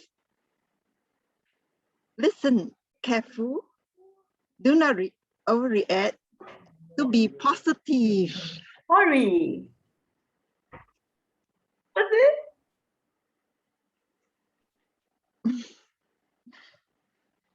To be very objective. Listen carefully.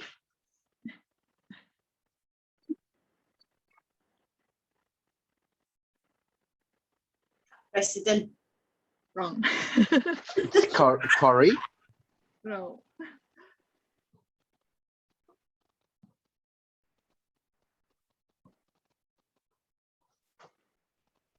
Okay. Jennifer.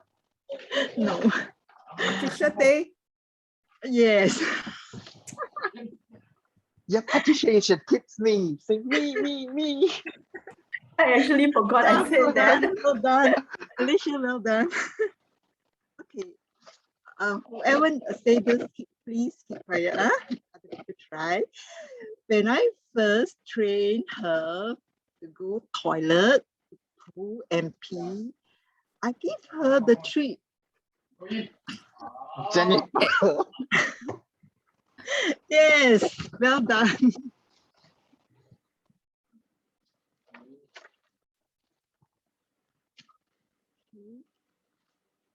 Say, I am a person who had two heads. Angela. Yes. Correct, Corey.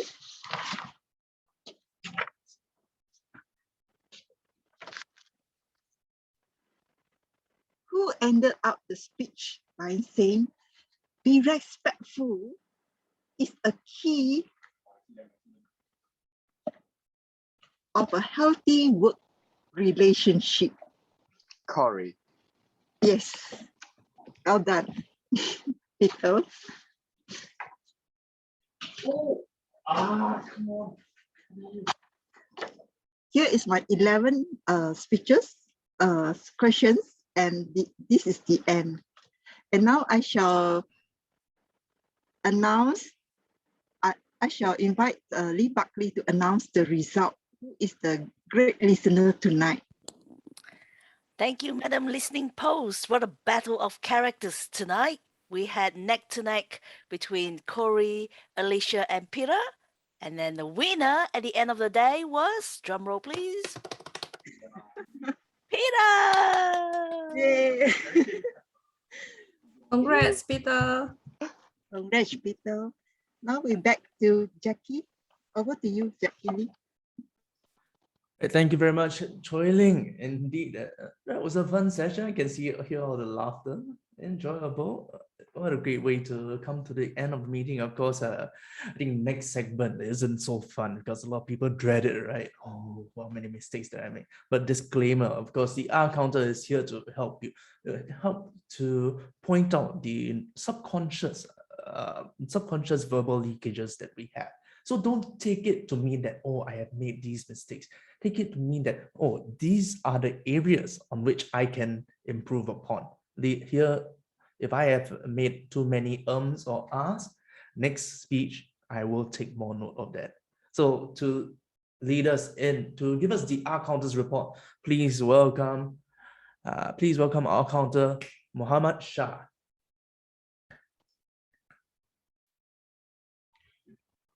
Good evening, fellow Toastmasters, guests, Madam President. For today, I would say everyone did very well with regards to the pause fillers or lack thereof.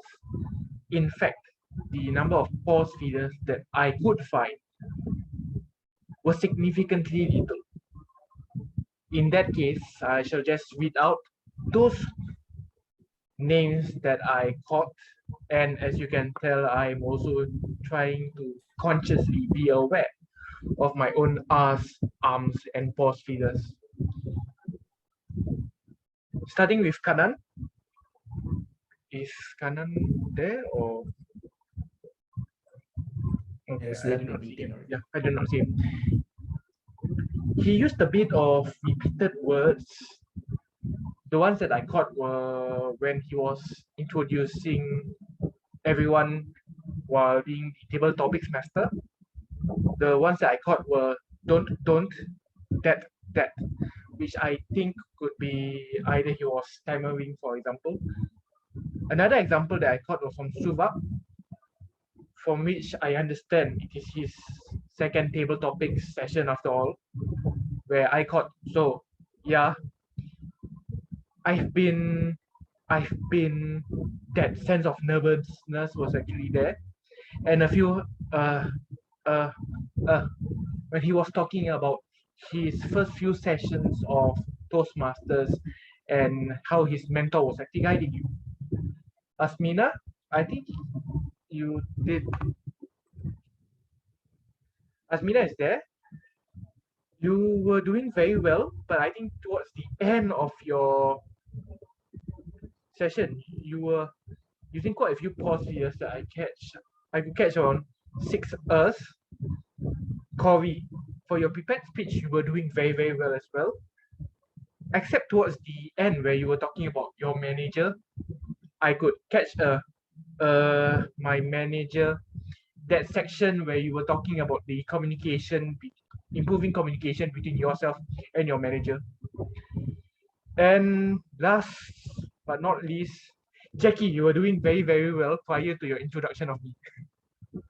From which I caught one when you were introducing yourself and when you were actually handing over your role to me.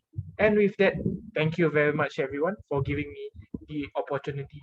And back to you, Jackie.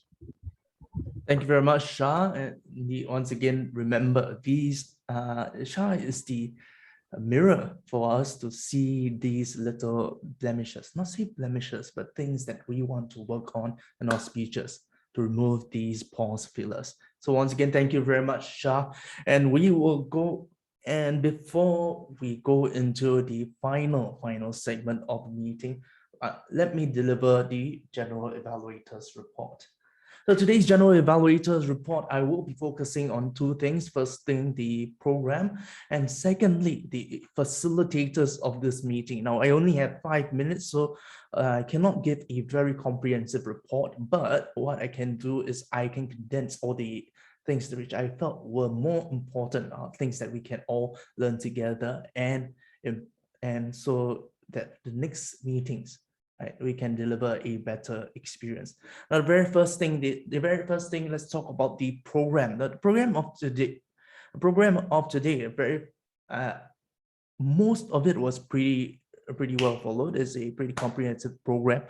However, one major thing that was missed out at the beginning was the president's opening address. Not that it didn't happen, but it's not listed in the program. So you can see that in the program there is no president's opening address, but of course we understand that every Toastmasters meeting must begin with a president's opening address, and that address took 10 minutes already. So you can see in the program it is not accounted for. So eventually our program dragged on 20 minutes, 20 minutes late. Right, 10 minutes was not accounted for due to the president's opening address, and then there was a bit more extension in the table topics. But so for the Vice VPE for the next meeting, please take note of this. And for the rest of it, the program was still running a bit behind time, but it's still not too not too, what do you call it, not too outrageous. So I think that is pretty fine. Eventually, now we are currently at the 11 minutes 44 seconds, which is about 20 minutes behind time. 10 minutes from president's opening address, and then 10 minutes from the table topics. After that, it was pretty much according to plan. So thank you everyone, and thank you to the Toastmaster of the day for keeping us on track. Right, let's go into the facilitators of the meeting. What are facilitators? Facilitators are people who bridge the audience and the stage. Right, the biggest facilitator in this program, can anyone tell me who is the main facilitator of the program? The MD. The Toastmaster of the day. That's right, Edward, you have a very heavy burden, not heavy burden. You have a great role to play today, and I think he was very energetic. I certainly enjoyed his performance a lot. But here, I'm going to be criticizing you. Ha ha ha. Of course, once again, these are not just criticisms. These are areas of which we can improve upon. But before we go to the Toastmaster of the day, let's talk about another facilitator, and that is the Table Topics Master. The Table Topics Master is not with us already. It's not with us in this meeting already, but we can all still learn from his performance today. Before I go into the points, what we can learn from and what he did well, let me just share a bit of my credential. I am a professional MC, and I specialize in hosting weddings as well as dinner and dances, corporate annual dinners, for which there are games that are fun. So what I do well is bridging that gap, helping to create a smooth flow of the program, and helping to make the audience a part of the program. So this is the experience. This is what I do for a living and what I can share with everyone right here. Okay, so I show off a bit already. All of you can look up to me, and I will go into the evaluation. But just kidding, just to do a bit of credentials. Now, Kanan, he started his Table Topics Master by giving us a bit of context. Why is table topics important? So that we can be a bit more invested in it, right? If something is not important, would you pay attention to it? No, you probably will, because this is a Toastmasters meeting and we're all very nice people here. But more importantly, if you're presenting to a crowd of strangers, you need to draw the relevance. So Kanan, he mentioned to us, the CEO in the elevator situation. I believe a lot of us Toastmasters, we would have heard that before already, right? Yeah, being a CEO in the elevator. And this is a great way to introduce the table topics but two suggestions I would bring. Firstly is that this is being all experienced and seasoned Toastmasters, We would have heard this 1,001 times already. So if you are presenting to a group of experienced Toastmasters, maybe you want to switch things up a bit to make it sound less cliche, right? So second thing, what is the prize? Why is in it for the audience? So you can say that, okay, you present a great speech to the CEO, then what? Is that a promotion? Is there something else? What do you call it? Accentuate the price. What is it that the audience will want such that they will want to participate more? Okay, great. Second thing, he did well with ice breaking with the speaker such that the speaker feels a bit more comfortable on stage. For example, he asked Jennifer, do you have pets? Before leading into the question. Having a bit of a question and answer, a short mini conversation will help the speaker, will help the other party to feel more comfortable, as well as build a connection between the audience as well as the speaker. So that is well done. Another one that he did well was he told Patricia that he loved her speeches.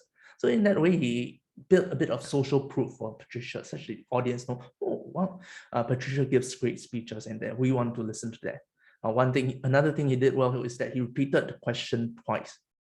So this helps to ensure that the audience as well as the speaker is clear on the question. And he also followed up by touching on he also followed up after the speeches by further supporting what the speakers have has touched on, as well as encouraging them. For example, for Saurabh, he encouraged it that Saurabh was fluent, he's articulate, and I think he shouldn't be worried about giving table topics. So this is a great facilitator. What a facilitator does is that he makes people feel good. He makes the audience feel good about speaker, and then he makes the speaker feel good about how they have done. So this is something that we can all learn from Kanan. Great job. Now we go into a Toastmaster of the day. The Toastmaster of the day, Edward, right? One thing, I think some things that you have done well is that sometimes there were a bit of dead air, especially during the voting segments. I noticed that during the voting for the table topics segment, you came in and then asked Kanan a question. So this created a bit of conversation which helped to fill the void so that there won't be an awkward silence. So that is great initiative, Edward. Now, the introduction of the speakers, you were a bit disorganized at that point of time, probably because maybe lack of experience or preparation. And a great way to follow, a great format to follow is the POETS format. P for project, O for objective. What is the object? Then you bring the evaluator, E for evaluator to introduce the objective. And then T for timing. What is the time allotted? And how will the timer show these colors? Then T for title, P-O-T-T-T, title of the speech, and then S for the speaker. Finally, you introduce the speaker.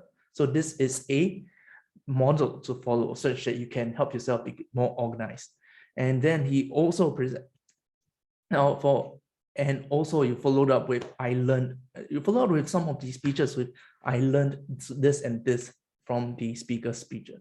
So this way you help to re-highlight what are some of the learning points and what are the things that we can take away from the speaker. So this is number one, is helping your speaker. Number two, this is okay. Number one is helping your speaker to accentuate the point. And number two is helping your audience to remember and to learn what the speakers have left them with. So great job on that, Edward. And one thing that I will encourage you to do is to present the speakers. Instead of saying, okay, Corey, over to you, Corey. Present it in a way such that it signals to the audience that, okay, the next to take the stage is Angela. So one way you can do it, like how announcers do it. Instead of narrating, announce it. Ladies and gentlemen, please welcome our next speaker, Angela. You notice that energy, that flow. Please welcome, or please give a round of applause. Let's put our hands together. These are phrasal signals that we take to understand that the next speaker is coming up and we get ourselves ready as the audience.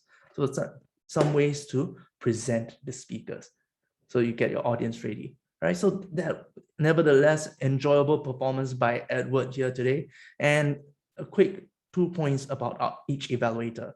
right? Evaluator Jennifer, she did the hamburger method. What was done well? What are some suggestions? And then what she has done well. One of the ways she has reframed her suggestions was saying that she wants to challenge the speaker. I know that in the evaluation form, this is in that phrase, but when you say you want to challenge that, you are reframing the negative feedback from bad things that they have done to, oh, this is something that you can do even better with. And then the form of challenge, right? You give constructive feedback on how they can do it better. Azmina had a very, very positive evaluation, but I would encourage Azmina to be more precise. Right? Gestures were excellent. Eye contact was very good. Yeah, good, excellent. But why was it good? Why was eye contact good? How was it good? Because she was looking into the camera constantly, and this helps to make the audience feel connected. This is precision. This gives the audience the reason why they want to take your suggestion, right? Or like recommendations were very good. Give them examples, quote the recommendations that was given in the speech, so that we as the audience, we are able to learn more precisely. Stella, she gave examples of suggestions. This helped the audience to identify what was the points that were highlighted, and also help the audience to experience the examples in the suggestions. So for example, if I give you the suggestions of looking into the camera, I give an example by looking intently like this. You as the audience, you can experience the eye contact for yourself personally. One thing I would encourage Stella for you to do is organization. Now, Stella, you are distinguished Toastmaster already. How long already? Please organize your evaluations, because the lack of organization caused you to have that pause, that stuck feeling there. And this breaks the flow and concentration and attention from your audience. So this is one thing that you can do to have a more, effective and powerful evaluation, right? So these are some of the points of feedback. I have gone severely over time. I apologize for that, but I hope that these pointers have been very, very helpful. Now, the one final point to leave everyone with is that whatever role we are playing in this Toastmasters meeting, remember, every role has a purpose. What are you doing as the evaluator today? What are you doing as the speaker here today? There is a purpose. Now, if you know that purpose, then you can give a lot more value. You can bring a lot more value, not just to the audience, not just to the meeting, but also to your own learning journey. So with that, I hope everyone has had an enjoyable, enriching evening. And I pass the time back over to the Toastmaster of the day. Edward, please take it away. Thank you, General Evaluator Jackie. Man, your points for improvement were extraordinary. Thanks. We all learned a lot, and we will take away a lot from your evaluation. And now the poll for the best evaluator has been launched, guys. They did not make it easy for us, so this should be wrapped up quickly.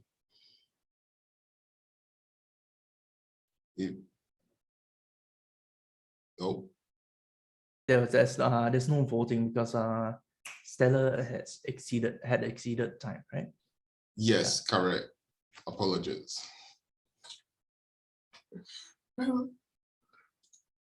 Well, we are almost at the end of our meeting. At this point, I will ask our Madam President to present us with the awards and wrap up the meeting. Thank you, Toastmaster of the Day, Edward. Now let me share my screen.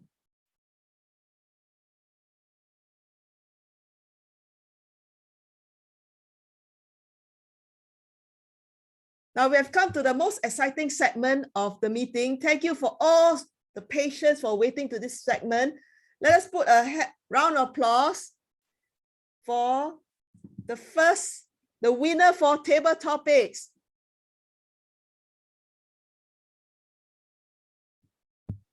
The best table topic speaker is, we have a tie. Surat Gahini. Let's congratulate him. Is he around? Toastmaster Surat Gahini. Yes, I'm here. Oh, you're here. That's great. Congratulations to being voted as one of the best table topic speaker. Okay, we have Thank another you. table topic speaker. We will send you the certificate. The next winner is none other than our very own Vice President of Education, Toastmaster Jennifer Lim. And now we have the exciting segment. Who is the best prepared speaker? Drum roll, please. It's a tight race. Among the 3 speakers, all were good, but we have to have one winner only. So the best prepared speaker is Toastmaster Patricia Tay. Well done. Okay, for best evaluator, we don't have today because we have a disqualification, but nevertheless, we have very good evaluations. I should not talk on the evaluations, but hopefully all the speakers will learn from the feedback and bring them to the next level. So I'm very happy that we have a very good meeting today. And before I end, I would like to acknowledge and thank all the external appointment holders. First of all, our general evaluator, which really gave us very good evaluation. I mean, on the meeting, I overran my president's speech. I knew that, but I had something to speak on. We also like to thank our listening post, Toastmaster Chilin. Wow, that was very good. You really lifted up our chapter meetings mood. Very fun. I really enjoyed it. Actually, I had a few answers. I could answer some of the questions, but I gave other people a chance. I was listening. Yeah, then I also like to thank our external evaluators, Toastmaster Stella Low. Did I miss anybody else? No, right? For all our internal appointment holders, I really thank everyone and each and every one of you. You are appreciated. Okay. And I also like to thank the speakers. The 3 speakers have given us very interesting speeches. One on National Day, which is coming next month, right? Although Singapore is having a second clawback to phase 2, but it was good. It uplifted the mood.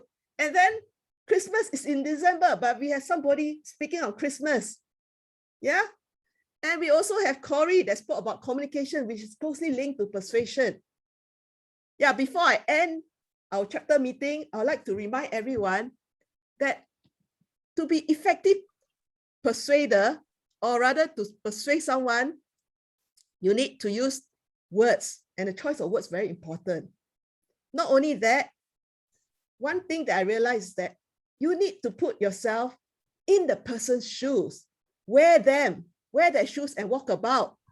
Then you can effectively persuade the other person. If there's no other matters, I'd like to call the meeting to an end. Thank you. Safe journey back home, wherever you are. Thank you. Can I request for a photo to be taken? Yes, for sure. everyone, if you could just turn on your video. If you're okay for this to be on Facebook, just turn on your video and we'll have a photo taken. Yeah, CJ, please.